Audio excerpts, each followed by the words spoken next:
welcome to an updated home video. I am hugely sorry and I can only apologise that it's taken me so long to get this video up for you guys, but if I said that I had filmed this video 20 times then I would only slightly be exaggerating. I've definitely filmed it way more than 10 times and I've had everything from a 2-minute video where I just said it was bad to a 2-hour video where I even sent myself to sleep. So I've really been trying to film this video and trying to edit it and sort of given up at every hurdle. It's been a really weirdly difficult video to film and I'm not quite sure why. So the last week or so I've had some live stuff going on.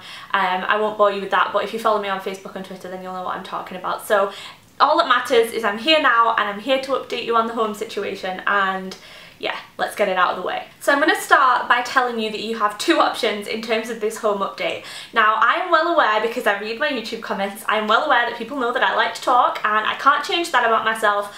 I'm a chatterbox, I'm never going to change, and I'm quite happy being a chatterbox, but I know that it annoys some people. It's okay, it can annoy you, that's fine, but I'm never going to change. I am who I am. This story is also very, very long and there's a lot of detail, and I know that some of you love long videos, I love long videos, but some of you absolutely hate long videos and you still want to know what's going on and what's happened. So I've given you 2 options. You can either stay and watch the rest of this video. It's going to be hopefully around 10 minutes, but you know, I like to talk. And then you can also go and watch a long video, and I mean like 45 minutes long, which is unlisted. It's not like visible on my channel, but you can find it in the video description, and you have been warned that video is very long.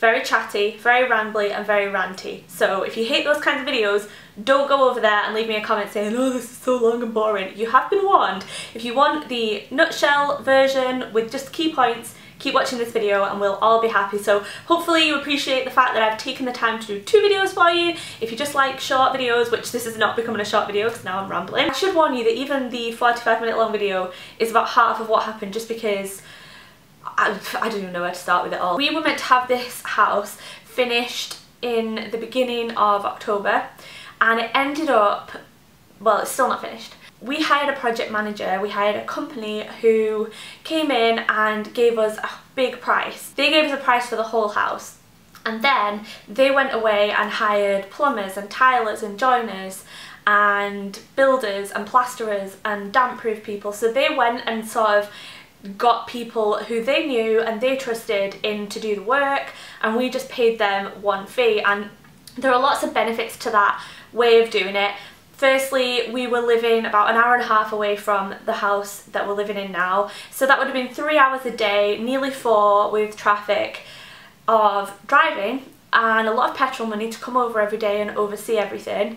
Secondly, we both had other things to be doing. I was trying to do work, but it wasn't possible really with the situation. But I was doing my best to do freelance work and try and make YouTube videos and do stuff for myself. And Matt was looking for a job, so it would have just been difficult for us to project manage it. Secondly, we don't know what we're talking about when it comes to building, really. Let's be frank. We've never done this before. Thirdly, it's not awkward, because if there is something that you need to shout at someone about, or if you need to tell someone they're not working hard enough, like that's hard. If that's not your job and you're not in the building trade, or you're not in this specific trade, or you're not used to managing people, it's not the easiest thing to do. So it's really great to have a middleman. You can go to them and say, I'm not quite happy with this, and he can go to the person that's done it and say, the customer isn't happy, they want it this way, and so on and so forth. So it's really good for all around, and that's something that we had decided on after we'd done quite a bit of research and, you know, watched TV shows and all that kind of stuff. We did a lot of research on the project manager or the building firm that we hired, and we went on mybuilder.com. They'd had amazing feedback, 100% feedback for 2 years.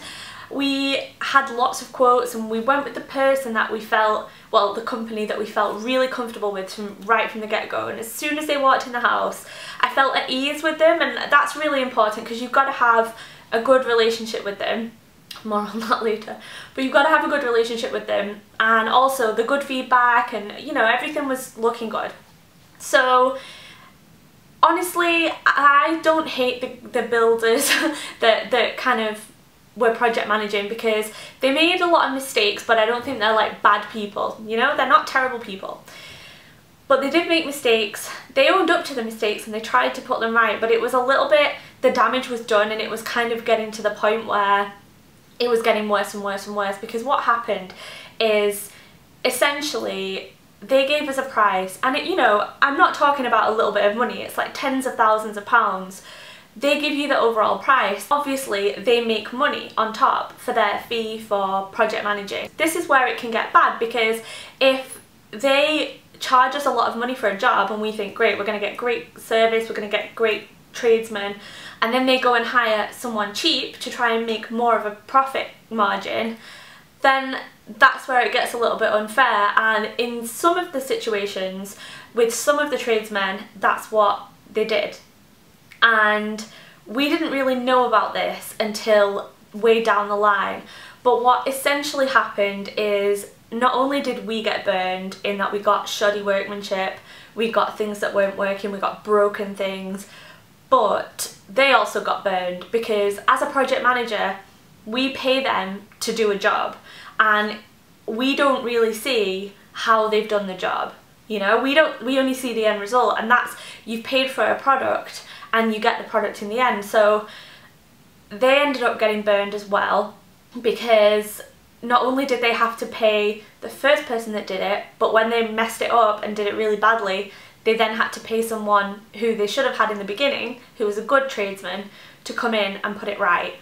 All this was going on and we didn't know about it. We were just being told there's a problem, there's a problem, there's a delay, there's a delay. But what was really happening was people were not turning up, and we would come over, we came over nearly every day, but we would ask, you know, who's meant to be doing this, who's meant to be, how's everything going, and on the surface it seemed like everything was going smoothly, but we were getting delayed and delayed and delayed and delayed and delayed. And you guys know, when we got back from holiday on the 6th of November, it was like the evening of the 6th, it was meant to be the 7th. We were meant to move in on the 8th and we were supposed to be all done. When we got back from holiday, we didn't even have plaster on the walls, floors, we didn't have tiles, we didn't have a sink, a toilet, anything. We were a long way off. The builders left on Christmas Eve, or the day before Christmas Eve. It was the day before Christmas Eve, but like in the evening, so it was nearly Christmas Eve. And we mutually agreed to part ways because they wanted to be paid because it was Christmas, and there was all this kind of talk like, oh, I need to buy my children presents, and what I felt a little bit guilt tripping us into paying them the rest of the money.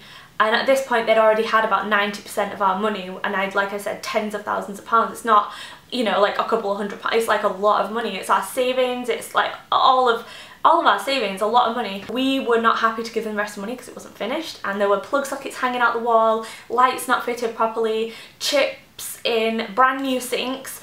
The sink in the guest bathroom is completely ruined, like it's warped, it's not been sealed properly, and the tiles were all cracked. Like, it was really shoddy workmanship, and we were not happy to pay the final instalment until it was done, until it was finished, until things were screwed onto the walls, until the holes that they'd made in walls were like plastered over, and, you know, until everything worked basically, which is right, that's, you know, that's how it should be. We had builders fighting with each other. There were people ringing my phone who somehow got my mobile number, threatening the project manager because they'd fallen out with him. They were calling my mobile saying, I'm going to come and I'm going to kill him, and it was just very unprofessional. It was just absolutely the most bizarre situation I've ever been in. My mum and dad came over from, they live in Gran Canaria, they came over. I'm sure my mum and dad, like probably many of you, and I don't blame you, but probably many of you thought, oh, she's exaggerating, she's going on about this, like it can't be that bad. They were in shock.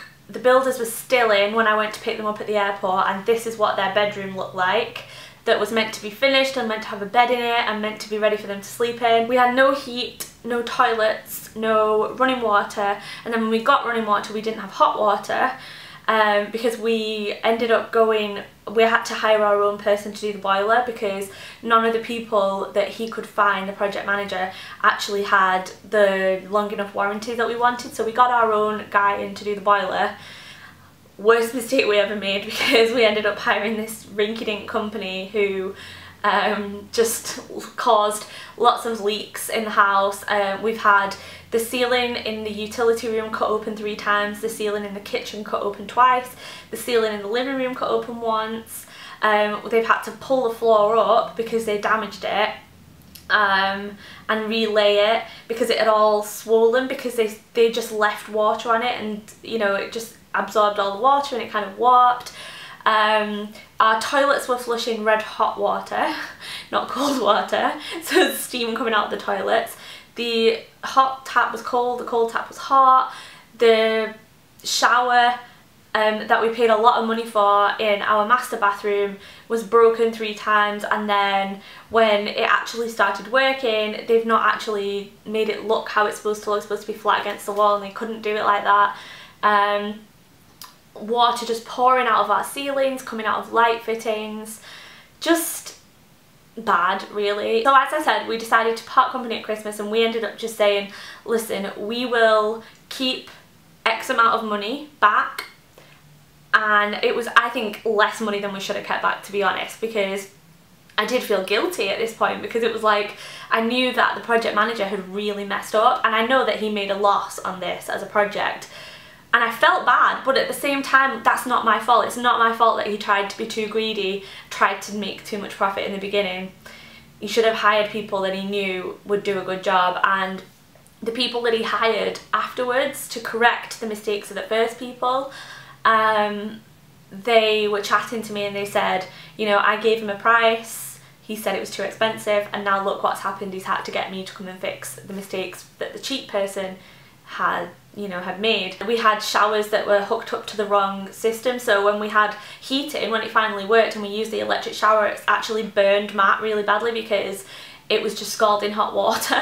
It's honestly, anything that you can think of, they did wrong, and some of it was dangerous, you know, some of it was just annoying and some of it was dangerous. That's all over now, which is good, and we are slowly but surely getting there. We had Matt's mum and his sister over for Christmas to stay with us for a couple of days, but we had a nice Christmas. It was our first Christmas back up here. It was our first Christmas without Pete, so we just all wanted to be together, and Matt's mum and his sister didn't want to be in the house, which I completely understand. They wanted to be somewhere new, so I don't think they minded too much that it was a building site.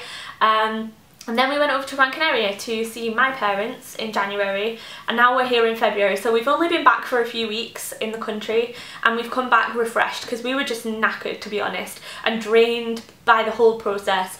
But now that we're back, we have been slowly but surely cracking on with things and painting and trying to fix things, and we've had some walls rebuilt outside because they blew down because of the really bad weather that we had. It actually blew the wall down, which is not good. So we've had 2 walls built at the back. This is the upstairs, my office. I daren't show you the rest of this room because it's just boxes, like literally here where my hand is, there are boxes.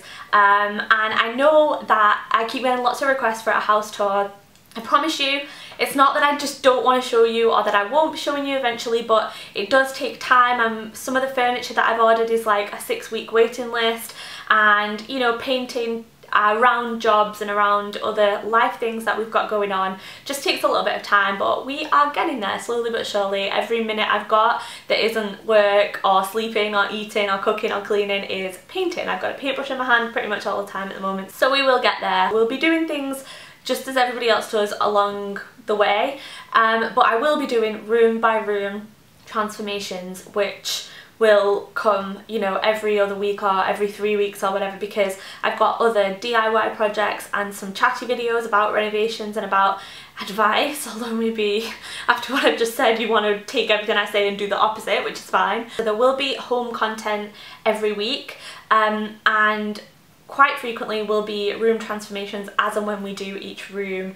but just bear with us because honestly nobody wants the house to be 100% perfect and 100% done more than we do. We really want to just get it done and enjoy the home. So thank you so much for watching, thank you for being patient with us. Overall, we are really glad to actually be living here and to be settling in, and it's really nice to be getting back into a routine. Matt got a new job and he started that yesterday, so it's actually been a long job hunt. It's been 8 months since he was doing full-time work, so we've been desperately looking for a new position for Matt. He seems to be really happy at the new place, so it's meant that I can actually get into my routine because we've both been in the house. It's been really strange but really nice being together all day, but you know, we're trying to get jobs done around the house and then I'm trying to do work around it, so it's really nice to be back in a routine. And I feel like since Monday when Matt went back to work, we're actually living in the house like normal lives again, which is really nice. Thank you so much for watching this video. I will see you next week with my bathroom before and after, and I really appreciate your patience in waiting for this video. I'll speak to you soon. Bye!